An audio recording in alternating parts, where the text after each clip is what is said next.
Tenho certeza que você, empresário, nunca teve problema com pessoas, né? Nunca teve nenhum dissabor, nunca teve algum caso na justiça de escolhas erradas de pessoas para sua empresa. Tô brincando. Eu sei que essa é uma grande dificuldade que estamos tendo hoje no mercado de trabalho, escolher as pessoas certas, né? Precisamos escolher pessoas que a sua aspiração ela é adequada àquilo que a gente oferece como trabalho.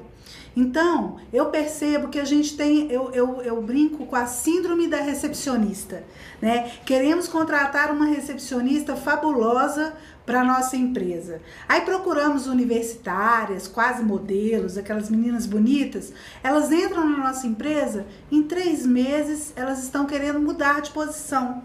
Por quê? Elas utilizaram aquela entrada, aquela função apenas como um trampolim, porque elas na verdade queriam uma outra função.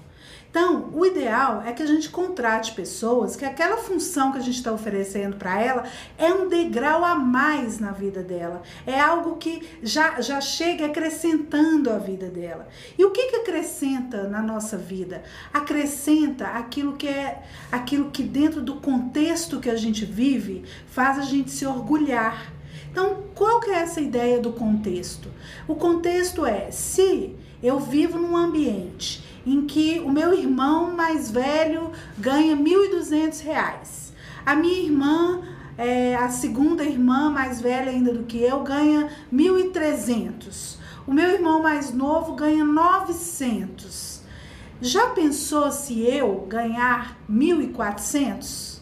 Nesse contexto familiar, eu vou me sentir muito orgulhoso com o meu trabalho, porque a nossa felicidade, ela é uma felicidade relativa, ela é uma felicidade em que a gente se compara com as pessoas que estão próximas a nós, né? Com os nossos vizinhos, com os nossos colegas de turma, com as pessoas semelhantes ao nosso ambiente. Então é importante, quando a gente está trazendo uma pessoa para a nossa empresa e oferecendo uma oportunidade para essa pessoa, é importante a gente perceber se essa oportunidade realmente traz um orgulho para aquela pessoa. Então, em vez de contratar uma modelo universitária bonita para ser sua recepcionista, contrata aquela menina que trabalha num bar lá no centro, mas ela lá naquele bar que não tem as condições muito adequadas, ela é uma excelente atendente, ela tem um sorriso e tem uma boa aparência. Ela ser a recepcionista da sua empresa vai ser uma grande promoção e ela vai ter muito orgulho disso e ela vai se manter e perenizar na sua empresa, ok? Muito interessante essa analogia feita por Julie, porque como ela lembra, a admissão e a demissão são um processo. E ao admitir uma pessoa, precisamos planejar esse processo para que ele aconteça da melhor maneira possível. E qual que seria a melhor maneira? Seria uma maneira em que o líder escolhe a pessoa que quer selecionar, a pessoa escolhe a empresa que quer selecionar e, por que não, a equipe também escolher a pessoa que vai receber. Afinal, eles vão conviver no dia a dia e não há nada de errado nisso. O processo seletivo ele não deve ser marcado por um processo em que aconteça apenas entrevistas ou avaliação psicológica. Esse modelo ele é tradicional, ele é conservador, mas ele não atende às necessidades atuais. Importante que a gente marque um café, marque um restaurante, marque momentos diferentes, inclusive para conhecer a pessoa em diferentes circunstâncias. E quando a gente faz isso, ou até mesmo permite que a pessoa venha à empresa para que a equipe a conheça, a gente também entende como que é aquela pessoa diante de um grupo ou diante do grupo com quem ela vai trabalhar. Então, basicamente, se a gente pensar no processo de admissão, não devemos abrir uma vaga e fazer um processo seletivo. O processo é inverso. Começa a conhecer as pessoas que estão no mercado, para que depois a gente possa admitir, no momento em que efetivamente a empresa necessitar. Já a demissão, ela pode ser mais rápida. Estamos entendendo que a relação entre o funcionário e a empresa, ela está acontecendo da maneira mais eficaz possível, ou seja, o gestor está junto daquela pessoa, orientando, dizendo o que espera dela e dizendo como está recebendo o trabalho que ela está entregando. Dessa forma, se a relação não deu certo, importante que ela seja finalizada de uma maneira ética, humana, né, e harmoniosa, para que não tenhamos problemas judiciais lá na frente. É isso aí, pessoal. Bem, dando continuidade ao tema de admissões e demissões, eu gostaria de enfocar a questão das competências, né? O que é uma pessoa chegar para ser admitida por uma organização? É preciso que ela tenha não só as competências técnicas da função para a qual ela é selecionada, mas é importante que também seja olhado os aspectos comportamentais. Quando a gente diz de seleção por competências, nós estamos dizendo de um conjunto de conhecimentos, de habilidades, que são a capacidade de colocar esse conhecimento em ação, e de comportamentos que favorecem os resultados almejados. Em geral, os profissionais são contratados por suas habilidades técnicas, selecionadas pelo currículo, pelos anos de estudo, e são demitidos pela falta de competências comportamentais. Então, essa seleção é preciso que ela seja mais ampla, né? E que os empresários, os responsáveis, os gestores responsáveis pelas contratações sejam capazes de investir numa busca mais refinada, que envolva também que atitudes essa pessoa tem e que vai ajudar a organização a concretizar a sua visão, a trabalhar de acordo com aqueles valores que norteiam as suas práticas, né? E de alcançar então a sua missão. Em relação à demissão ou processos de desligamento, da mesma forma é preciso entender que aspectos contribuíram para que aquele funcionário, aquele colaborador deixasse de contribuir conforme o que era a expectativa. E para isso também a empresa precisa fazer uma revisão. Se houve mudanças e esse funcionário não se adequou, não foi preparado adequadamente para essas mudanças, ou se ela está deixando de atentar para esses aspectos comportamentais que fazem a grande dinâmica organizacional. Chegar e partir são dois lados de uma mesma viagem. E essa viagem, no caso, é a trajetória de aprendizado de cada organização, que pode se tornar consistente, pode levar a organização a solidificar as suas práticas, ou pode torná-la estacionada e frágil diante dos obstáculos que ela vai encontrar no caminho. Agora eu gostaria de falar um pouco sobre retenção de talentos. Eu acho uma abordagem muito interessante a gente destacar um outro paradigma que existe no mercado corporativo, onde você pressupõe que aquele mesmo profissional que é um excelente implantador de projetos, um desenvolvedor de projetos, aquele profissional que é o desbravador, né, que ele também vai ser o profissional que irá conduzir os processos depois que eles estiverem estabilizados. A consolidação do processo pressupõe uma rotina, e essa rotina às vezes nem sempre é desejável por aquele que implanta o projeto. Perceber essas diferenças pode ser, né, a grande sacada entre você conseguir ou não reter os talentos da sua empresa.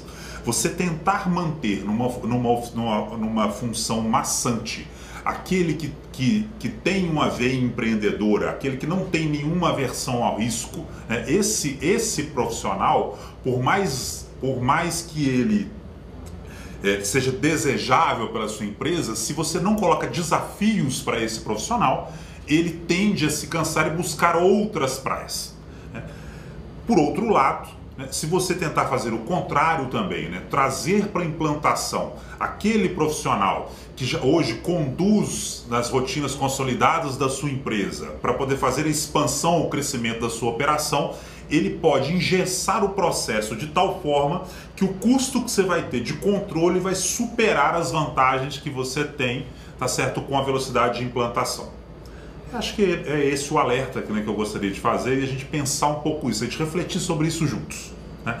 Será que o perfil de profissional que você está buscando reter na sua empresa está adequado às expectativas deste profissional? É isso. Obrigado. Olá, pessoal. Eu estou aqui hoje para poder compartilhar com vocês um pouco da minha experiência na área de TI. Uma carreira começou na área técnica e depois evoluiu para a área gerencial.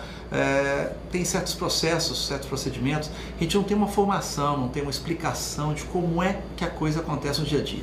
Então a admissão e a demissão são dois processos que precisam um pouco mais de preparação e que a gente não tem uma formação para esse tipo de coisa. O que eu fiz foi, assim que assumi a carreira gerencial e comecei a ter a demanda por esse tipo de atividade, foi de tentar me informar melhor, ler, conversar com pessoas, trocar ideias de como é que poderia fazer esses dois processos de uma maneira mais produtiva.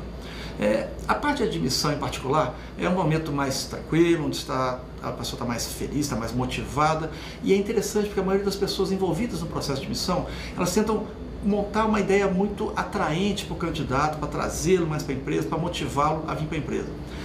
E eu tenho uma postura exatamente ao contrário. Eu tento mostrar que aquela empresa que é boa, que tem oportunidades, que tem desafios, ela também tem partes ruins, onde tem cobranças, onde tem desgastes intensos, naturais da relação entre pessoas e dentro da corporação. Então, na admissão tem uma preocupação muito grande com isso, tentar trazer a realidade, um pouco mais de padrão para a relação que a pessoa vai começar a ter com aquela empresa. Já no processo admissional, normalmente os desgastes são mais frequentes, são mais comuns, então eu também adotei alguns procedimentos, alguns ritos que eu costumo seguir. O mais importante que eu considero desse ponto é que alguns dias antes, 30 dias antes, eu chamo a pessoa que está sujeita a ser demitida para conversar e ter uma conversa longa com ela, onde eu explico que tipo de procedimentos, de atitudes, de comportamentos não está atendendo a demanda da empresa. É uma conversa bastante franca, onde você tem que expor com detalhes, com exemplos, todas as situações, e onde é importante que se diga que se num prazo máximo de 30 dias não houver uma mudança de comportamento, ela será demitida. Eu dou muita ênfase para esses dois pontos, a palavra demitida e ao prazo de 30 dias.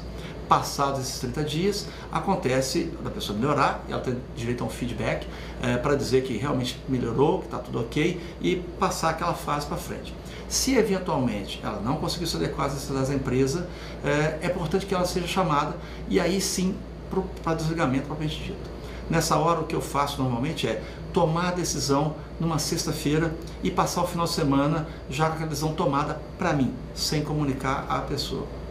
Isso me traz uma certa tranquilidade, uma serenidade para eu digerir aquela decisão, para eu estar mais tranquilo, porque a notícia vai ser dada para ela na segunda-feira. Então, quando chega segunda-feira, aquele processo já foi digerido por mim, pelo gestor, e esse papo com a pessoa demitida tem que ser o mais rápido possível. Tudo tinha que ser para ser dito, para ser pedido, para ser informado, já foi feito há 30 dias atrás, e aí você tem um papo rápido, não precisa demorar, não precisa mais entrar em detalhes, não precisa prolongar esse momento de desgaste. Aí você comunica com a pessoa, ela normalmente entende ou não, mas é importante que seja breve e que seja na segunda-feira, porque eu acredito que assim ela tem um período de maturidade, de amadurecimento daquela ideia ao longo da semana, até que ela possa vir aos amigos, à família, no próximo final de semana, voltar ao convívio social, já mais tranquila, já mais resignada e até analisando as outras oportunidades do mercado, para poder voltar à vida normal sem maiores desgastes. Fica aí a dica, espero ter ajudado um pouco. Falando um pouquinho do que o William disse logo atrás, eu gostaria de dizer que num processo de demissão, foi muito bem falado por ele, esse momento de reflexão que se deve ter ao demitir a pessoa. Não se deve demitir no momento de rompante, né, um momento em que a raiva por algum erro que a pessoa cometeu, naquele momento intempestivo, né? Então assim, deu raiva, as emoções afloraram, reflete, respira fundo, não demite naquele momento. Isso é muito traumático para as pessoas, é muito traumático para a equipe, é desrespeito, né? Não demite em público, né? Com um monte de pessoas numa reunião, né? Com uma raiva, com esse sentimento, com agressividade. A gente tem que demitir sabendo que aquilo é um momento muito difícil para quem está sendo demitido.